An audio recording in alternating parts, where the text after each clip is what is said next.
All right, class. First off, as always, good day. I'm glad you're here. Today, we are going to be talking about company towns and tariffs. Okay. Um, I did tell you guys last week that we were going to be talking about company towns because it is an important thing to talk about because a lot of people don't know about this and a lot of history books don't mention it. But this is one of those sleazy things that companies did in the 1880s, 1890s, I believe all the way up to like 1910s, 1920s. They did this. It's just horrible stuff they did to um, people, especially immigrants, or people who were just trying to get a leg up, you know. So we're gonna be looking at that today. The objective: we're gonna analyze what life was like in company towns. We're also gonna examine the effects of tariffs. Okay. And then we're going to create an argument of whether having a laissez-faire attitude is a good thing or is that a bad thing. Okay, so let's go ahead and go to your warm-up. Now there's a picture. Okay, now as you can see in this picture, after analyzing it, you see quite a bit number of people, right? Now also you should notice there's only a couple beds. One for a little kid, as you see the little girl in there, and another bed where the mom is. Okay. Um, the first question asks you, what do you think the sleeping arrangement was?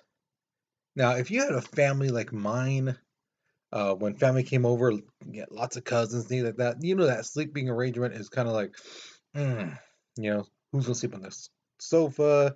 Who's gonna sleep on the floor? Who's gonna sleep on the this recliner chair if you have something like that? Like Tetris type of thing. You know who's gonna sleep where, who's gonna fit where, and things like that. So, looking at this family, what do you think the sleeping arrangement was? Okay. The second question is um, analyzing again this picture. What are two things you see in here that are missing in most apartments? Okay. Now, I had some people in class saying, well, what's behind this picture? Actually, it's just a wall. It's just a straight wall. Well, maybe a window, but that's about it. There's nothing else. So, what you see is basically the entire room. And these rooms are small, as you can see from this picture.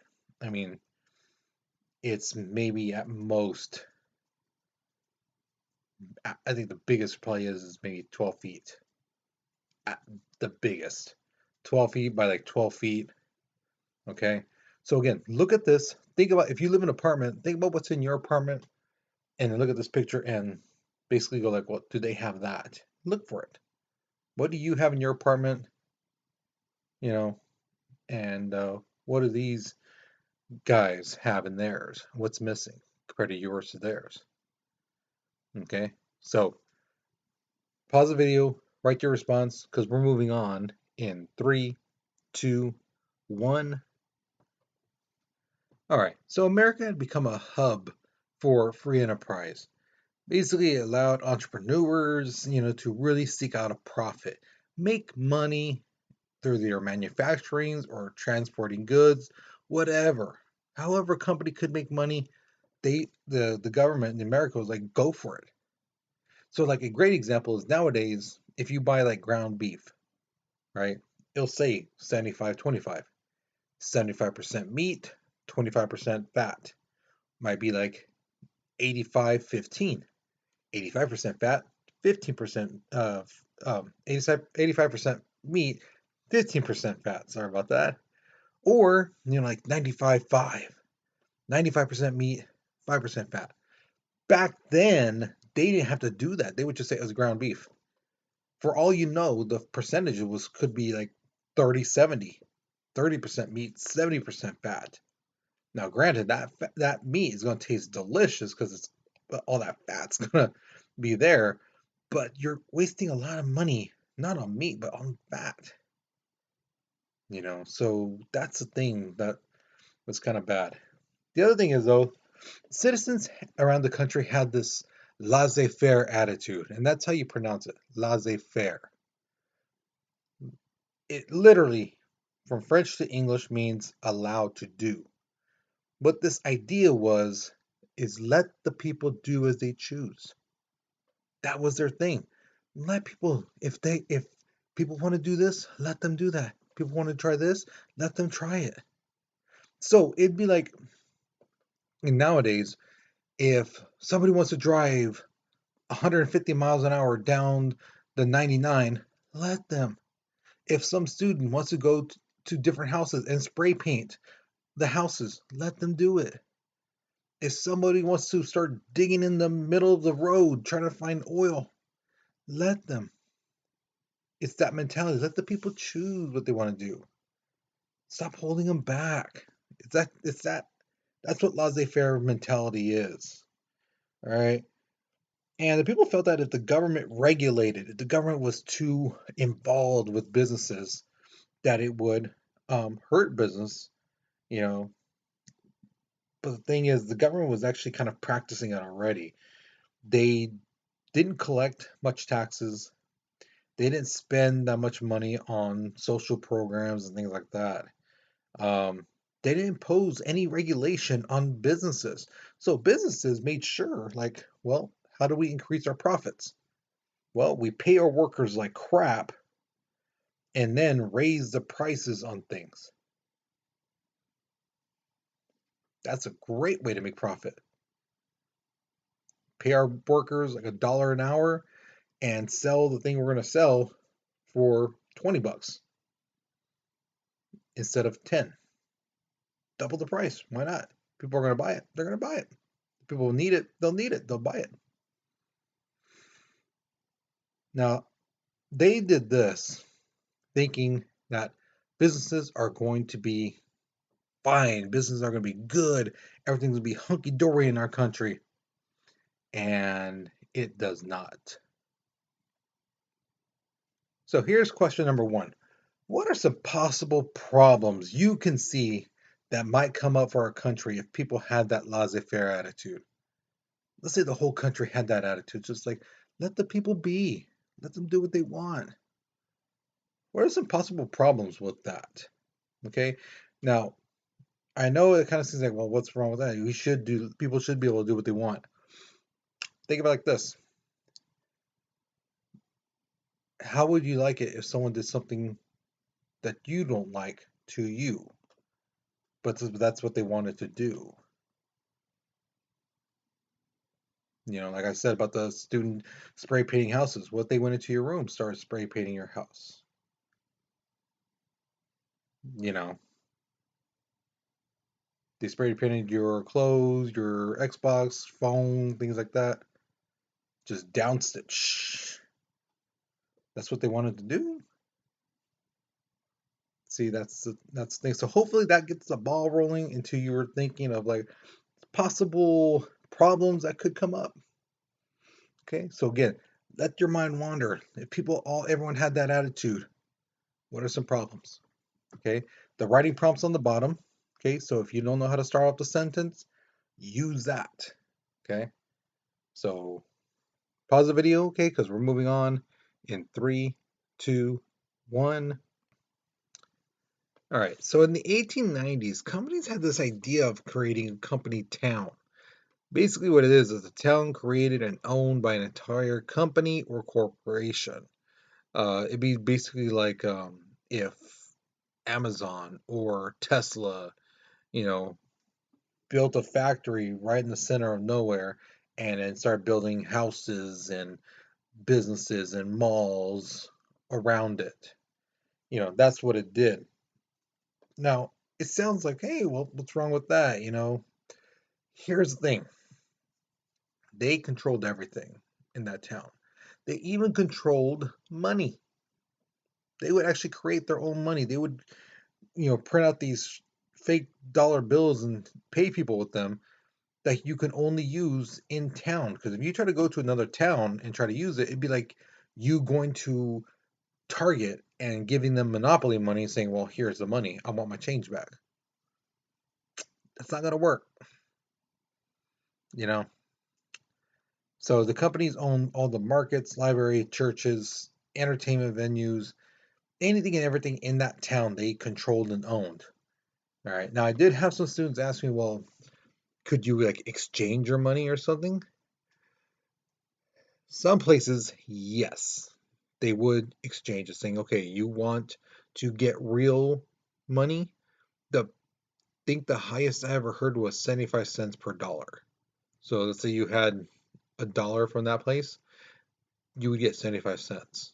That was the nicest place I ever heard of. Other places would be like 50, 30 cents, 25 cents.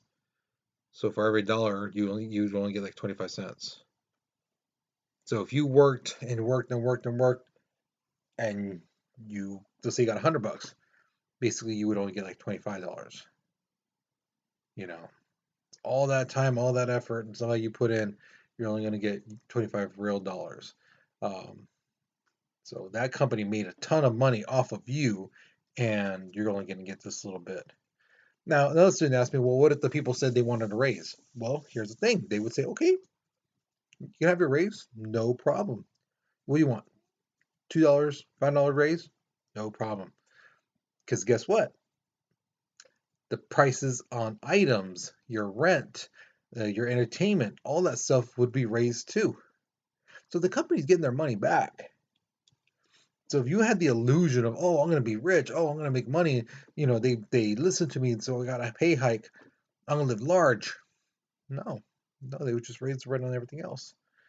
Um, Also, if they try to hire new people, those new people couldn't be hired or wouldn't be hired unless they agreed to live in one of the houses or apartments that were owned by the company. So that warm-up picture you saw, that is a family from a company town, that 7 people living in one tiny room, you know. So yeah, it was pretty bad. Here's the other sad thing though. Outside of the company towns, there were plenty of houses, apartments that were actually pretty cheap, but they didn't accept the company town money. They only accepted real money. So if the company paid them again half of what they've earned in real money, then guess what? They're not going to get out. Even if they saved and saved and saved and saved and saved, it's going to be a long time before they could move out. Okay. And that's also one of the reasons why I love that picture. If you see the two plates, one says low wages, the other one says high rent, and they're squeezing it for every penny they got. It's true. Now here's your second question. Would you consider people who lived in and worked in a company towns as a different type of slave? What do you think? Now, granted, I'll give you grant you, yeah, they didn't get beaten, whipped, and things like that, but they are basically working for free. You know, they really are. So, would you consider them, with their situation they were in, as another form of slavery? What do you think? Why or why not? Okay, and justify your reasoning. They'll just put yes or no because it's not the same, or yes because they were treated bad. Explain, back it up. Okay, so write your response, pause the video because we're moving on in 3, 2, 1. All right, so here's the thing. The US government actually tried to help American businesses as well by imposing heavy tariffs on imported goods. Now, like I told everyone in class, the word imported and exported are usually confused by a lot of students. Excuse me, even as some of my former students get older into their 20s, they tend to forget. And even some adults in 30s and 40s tend to forget what's the difference between an export and import. All right, so here I'm going to help you out. This is a little trick I learned from when I was in high school. I was taught by one of my teachers, and it still works to this day. Imported sounds like imported, right? Imported, imported. That means things are coming into our country. Exported, think of exit. Exported, it's leaving out the exit. It's exiting out of our country. So that's the difference. Exported, leaving, imported, coming in. Now, why would our government do that? Put on heavy taxes or tariffs on imported goods? Well, because the thing is, let's say an American table, right? Made here in America, it costs $100. Well, a table from Italy might cost $80. Might be cheaper, right? A table's a table, more or less, right? So people would tend to go with the cheaper one. So they're going to buy the Italian one. Now, here's the thing what this tariff does, it puts that extra tax on this Italian table so that instead of $80, it jumps up to something like maybe $120. Okay. So you now have this Italian table costing uh, $120 and this American table costing $100. Well, now people are going to buy the American. But here's the thing that nobody really talks about, that nobody really mentions. You know who's really losing out? It's you and me, the buyers. Because we didn't save $20. Hey, this is $100. No, no, we now lost $20 because now that price jumped up for this Italian table. So now we have to be basically forced to buy this table that never changed the price. It's still pretty expensive compared to how the other table was before, but because of that tariff, it raised the price up. So we, the people, the buyers, we are the losers in this situation. Well, the companies make money. All right.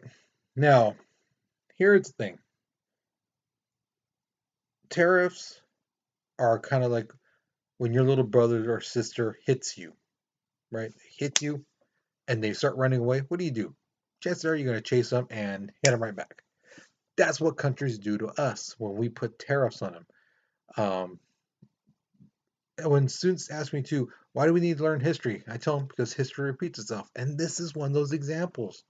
It always happens. When we put a tariff on a country, they put a tariff on us. We hit them, they hit back. It's been happening forever. Okay? So that's the problem with this. Now, here's another thing, another part where history repeats itself constantly. The first people to or who are really significantly hurt by tariffs are farmers. Always, always, always farmers are hit first.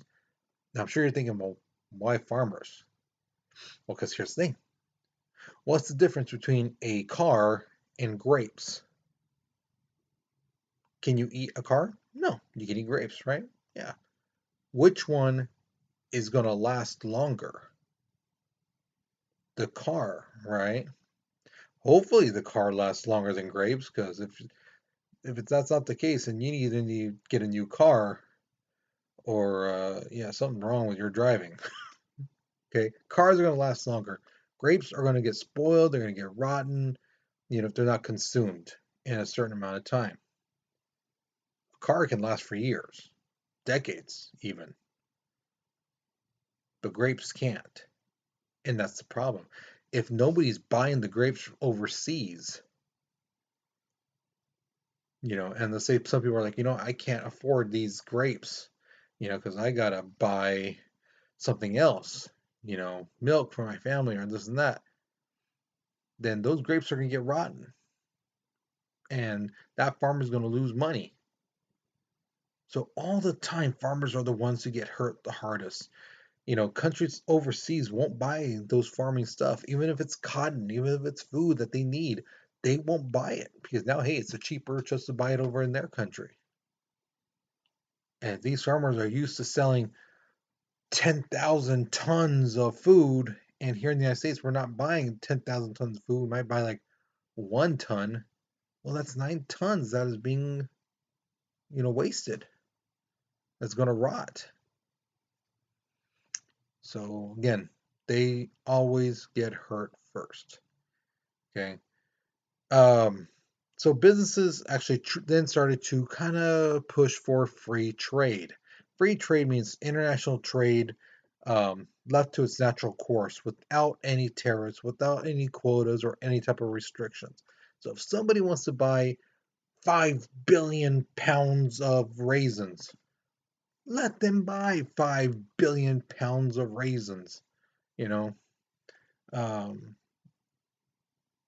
Instead of like, oh, we have to sell this minimum or this maximum.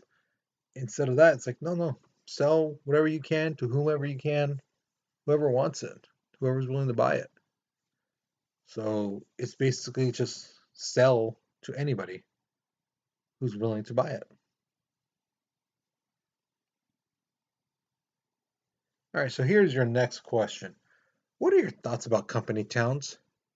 Now, I know it's easy to say, oh, they're bad. Well, okay, yeah, that's a con. You're going to think of one con and one pro. Pro is a good thing. So that's going to be the hardest part, to be honest. I know this one's a little bit tough, but I want you to take a minute or two and think what are some positive things that could come out of having a company town where everyone, um, who works in a company lives near each other, in the marketplaces and some of that. You know, they're all there. So think of, I know again, I know it's easy to do the bad, but try to think of good. What is one good thing about a company town? Okay. So pause the video, think about it, because we're moving on in three, two, one. All right. So now we come to the exit ticket. Remember, you're only going to answer one of these two questions. Okay. Whichever one you feel you can answer better. The first one says, do you think farmers who were impacted by tariffs would support or denounce? Denounce being like basically saying, boo, we don't want that. That sucks. Do you think they would support or denounce future tariffs? And why do you believe this? Why do you think they would support it or denounce it? Okay.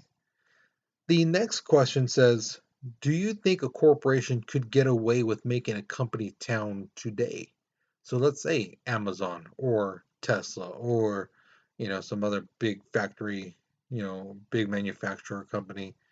Um, do you think they can get away with making a company town today, like Google or something? What do you think? Why or why not? And let me know. Okay. Once you finish this exit ticket, you are done for this lesson. Guys, I hopefully you learned something new. Hopefully you enjoyed it. Again, there's so much more I wish I could teach you guys about this, but time is restricted. So if it does sound something you would like to learn about, by all means, there's plenty of documentaries and videos and things like that out there about company towns, especially in the South. That one you should take a look at. Pretty interesting things what they did to African Americans in the South during this time, and for company towns. It's pretty sad, but it's interesting. Okay, so you guys take care, you be safe, and I'll see you guys later.